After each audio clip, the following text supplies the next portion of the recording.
I see this a lot in the groups that I'm in on Facebook, and I just feel so bad for these people.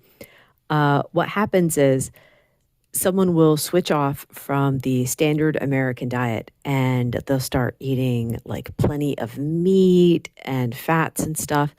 And suddenly people in their lives are concerned about their health. And they're like, oh my goodness, all that meat is going to make you die.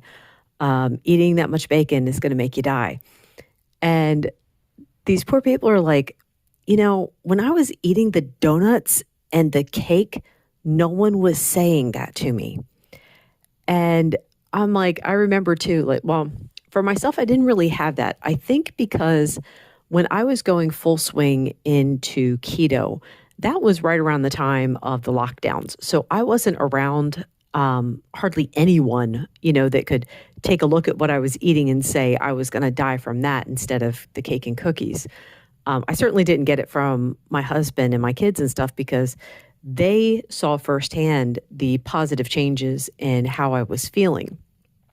By the time we started, by the time the country started opening up again and people started having get-togethers, I had already lost all the weight, which wasn't much. I had like 40 pounds that I lost.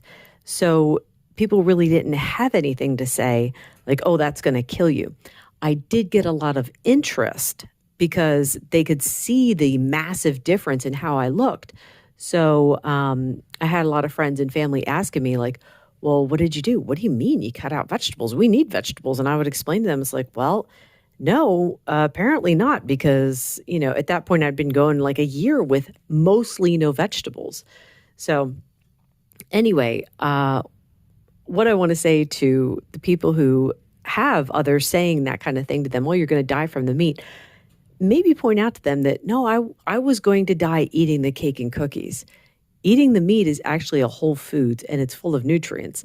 And I mean, you want to say it with grace because you were in that spot not that long ago too, where you wouldn't have believed. And I mean, I know I was.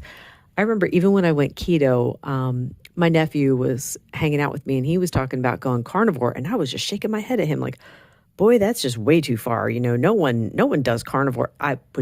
Me saying no one does carnivore, I hadn't heard of that at that point. But knowing what I know now, of course, it's easy to say, no, this is good for you. Whereas, over 5 years ago, I would have been looking at this diet saying, no, it's too restrictive, it's unsustainable. I would have been saying the same thing that everyone else was saying. Oh, and yeah, let's not forget the fact that you'll probably die of scurvy if you go on carnivore. So anyway, we want to win people. And in order to win them, you have to be kind. You have to be kind in what you say. You have to be merciful in what you say. And you have to remember where you came from to get to the point that you're at now. And win them. Win them with the information. Win them with kindness. Anyway, that's all for today. Thank you so much for listening. Bye-bye.